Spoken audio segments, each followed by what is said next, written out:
Hello दोस्तों, नमस्कार। फिर से आपका सत्यम क्लास में मिथिलेश कुमार में स्वागत है। हम आपको कल तक जो कवर किए थे वो था आपका दर्पण में हमने आपको कल बताया दो गोलीय दर्पण में हमने आपको कल बताया दो दर्पण, एक बताया अवतल दर्पण और एक बताया उत्तल दर्पण।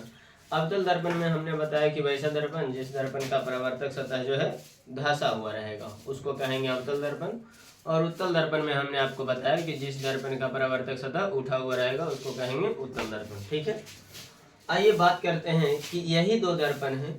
इन्हीं दो दर्पणों में कुछ परिभाषाएं भी यूज होती है, उन परिभाषाओं को यहाँ पर लेकर चले हैं। ध्यान दीजिएगा इस पर। देखिए, पहला परिभाषा है आपका वक्रता केंद्र कि वक्रता केंद्र क्या है। वक्रता केंद्र क्या है, तो सपोज दैट आप सेंटर किसको कहिएगा। जैसे मान लीजिए हमने आपको कल बताया था कि कोई भी दर्पण जो है वो खोखला गोला का भाग होगा। तो यहाँ पर मान लिया जाए ये गोला है, ये आपका क्या है, गोला है, और इसका ये गोला बना है तो इसका कुछ सेंटर होगा, जहाँ से घुमाए थे आप वहाँ पर सेंटर होगा। इसी सेंटर को, ये तो गोला है, हमको चाहिए गोलीय दर्पण। चलिए हमने आपको इसे बना दिया कोचिंग, गोलीय दर्पण बना दिया। क्या बना दिया, गोलीय दर्पण बना दिया। और ये आपका बन गया कुछ भाई गोलीय दर्पण। और ये जो सेंटर बचा ना, इसी सेंटर को कहेंगे वक्रता केंद्र। क्या कहेंगे, वक्रता केंद्र कहेंगे। क्या कहेंगे, वक्रता केंद्र। वही परिभाषा है कि दर्पण के जिस खोखले गोले का भाग होता है, दर्पण जो है जिस खोखले गोले का भाग होता है उस गोले के केंद्र को, तो उस गोले के केंद्र को क्या कहेंगे, वक्रता केंद्र कहेंगे। क्या कहेंगे, वक्रता केंद्र कहेंगे। और वक्रता केंद्र को सूचित करेंगे कुछ से, सी से। जहां भी आपको सी दिखाई दे आप कहिएगा ये भाई आपका वक्रता केंद्र है। तो यही है आपका सेंटर ऑफ कर्वेचर कि कोई भी गोलीय दर्पण जिस खोखले गोले का भाग होता है उस गोले के केंद्र को ही उस दर्पण का वक्रता केंद्र कहते हैं। दूसरा है आपका ध्रुव। दूसरा है आपका क्या, ध्रुव। ये देखिए, कहता है दर्पण के ज्यामितीय मध्य बिंदु। जैसे मान लीजिए ये आपका दर्पण है और इस दर्पण के ज्यामितीय मध्य बिंदु मतलब बीच में आएगा, यहाँ लगभग बीच में दर्पण के ज्यामितीय मध्य बिंदु को दर्पण का ध्रुव कहते हैं। जो इसी पर ही दर्पण पर ही स्थित होगा, दर्पण के ज्यामितीय मध्य बिंदु माने बीचों बीच में रहेगा, उसको कहेंगे भाई हम लोग दर्पण का ध्रुव कहेंगे। क्या कहेंगे, दर्पण का ध्रुव कहेंगे। अगला है आपका ध्रुव को सूचित करेंगे कौन से, पी से। पोल ध्रुव को सूचित करेंगे किससे, पी से। किससे सूचित करेंगे, पी से सूचित करेंगे। ठीक है, तीसरा है आपका प्रधान अक्ष या मुख्य अक्ष। प्रधान अक्ष या मुख्य अक्ष। ये प्रधान अक्ष क्या है, तो आप देखिए कहता है ये जो आपको सेंटर दिखाई दे रहा है, जैसे यहाँ पर हमने आपका एक दर्पण पर रखा है, ठीक है, और ये आपका आप जानते हैं कि ये कौन सा दर्पण है भाई, तो इसका आप नाम जानते हैं, इसका नाम है अवतल दर्पण।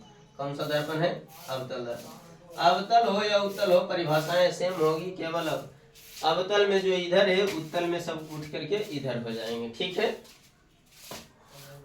अब ये अवतल दर्पण है तो हमने आपको बताया ये खोखला गोला यहाँ से कट करके घूमा है और ये कटा हुआ भाग है, तो इस गोला को कहेंगे सी है हमारे, इसको कहेंगे वक्रता केंद्र। और आपको उसके बाद ध्रुव देखिए यहाँ पर ज्यामितीय निरूपण है भाई आपका दर्पण पर, तो इसको कहेंगे ध्रुव। और उसके बाद है आपका प्रधान अक्ष। तो प्रधान अक्ष किसको कहेंगे, दर्पण के वक्रता केंद्र और दर्पण के ध्रुव, यानी दर्पण के ध्रुव और वक्रता केंद्र को जो मिलाती है ना रेखा, उसी रेखा को कहेंगे कौची, प्रधान अक्ष। और ये आपका क्या है, प्रधान अक्ष। देखिए ना, यही रेखा जो है ध्रुव और दर्पण के वक्रता केंद्र को कौची कर रहा है, मिलाने का कार्य कर रहा है, तो इसको कहेंगे कौची, प्रधान अक्ष कहेंगे। ठीक है, अगला है आपका मुख्य फोकस। क्या है, मुख्य फोकस, प्रिंसिपल फोकस। ये मुख्य फोकस क्या है, कहता है प्रधान अक्ष के समानांतर आपतित किरणें।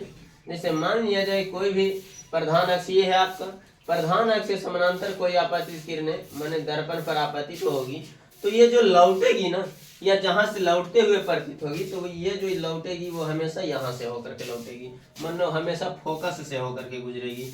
तो इसको कहेंगे ना भाई, जहां से ये गुजरेगी, ये जो आपतित किरणें हैं, आपतित किरणें परावर्तन के बाद आप आने वाले, आपतित किरण मतलब क्या, आने वाली किरणें परावर्तन के बाद जिस बिंदु से होकर के गुजरेगी या जिस बिंदु से गुजरते ही मालूम पड़ेगी, उसी बिंदु को हम लोग कहेंगे भाई फोकस, मुख्य फोकस कहेंगे। क्या कहेंगे? मुख्य फोकस कहेंगे। क्या कहेंगे? मुख्य फोकस। और मुख्य फोकस को सूचित करते हैं बड़ की एफ से। किससे सूचित करेंगे? बड़ की एफ से। ठीक है, तो मुख्य फोकस की परिभाषा क्या है?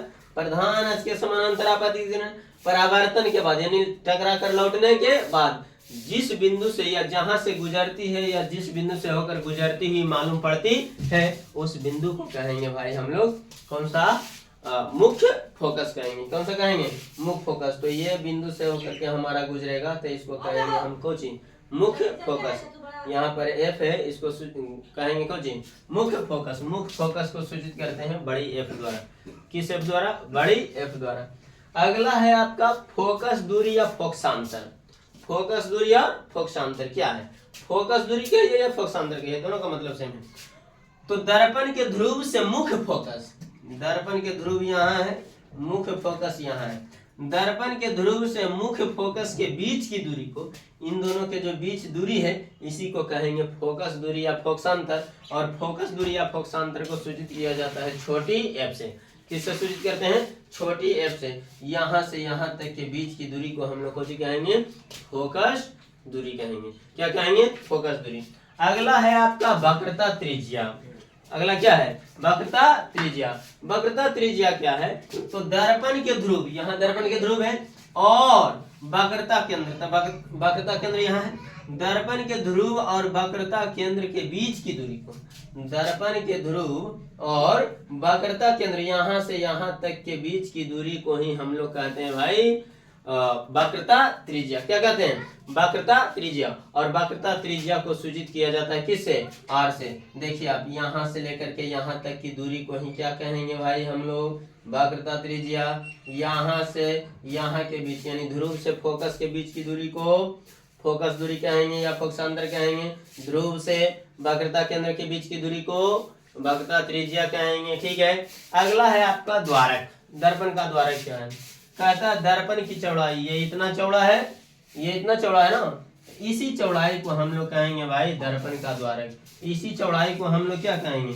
दर्पण का द्वारक। तो ये कुछ परिभाषाएं हैं आपका, ये कुछ परिभाषाएं हैं आपका जो आपको नंबरिकल बनाने में या फिर फॉर्मूले सिद्ध करने में ये आपको मदद करेगा। ठीक है, तो यदि वीडियो अच्छी लगे तो चैनल को सब्सक्राइब करके बेल आइकन दबा दीजिए और वीडियो को लाइक, शेयर और सब्सक्राइब जरूर करिए। अपने दोस्तों के पास पहुंचाइए, इसे जल्द से जल्द शेयर करिए और पूरी ईमानदारी के साथ आप मेहनत करने के लिए तैयार रहिए, मेहनत में जुड़ जाइए, क्योंकि एग्जाम बोर्ड अब ज़्यादा दूर नहीं है। बोर्ड एग्जाम अब आपका ज़्यादा दूर नहीं है। जुलाई आपका समापन के कगार पर है। तो आपके पास टोटल जुलाई मानिए खेला ख़त्म, अगस्त, सितंबर, अक्टूबर, नवंबर, दिसंबर, जनवरी, फरवरी में तो आपका ऐसे ही सेंटर वगैरह खोलते खोलते दिन बीत जाएगा। तो आपका जो है यहाँ पर मेन तरीके से जो आपका बचा हुआ समय है वो आपका 6 महीना बच रहा है और जी जान लगा दीजिए मेहनत में, है ना, रिजल्ट हासिल करने के लिए। तो चलिए आज का सेशन यहीं तक, अगला सेशन अगले दिन आएगा। तो वीडियो को लाइक शेयर जरूर करें। धन्यवाद।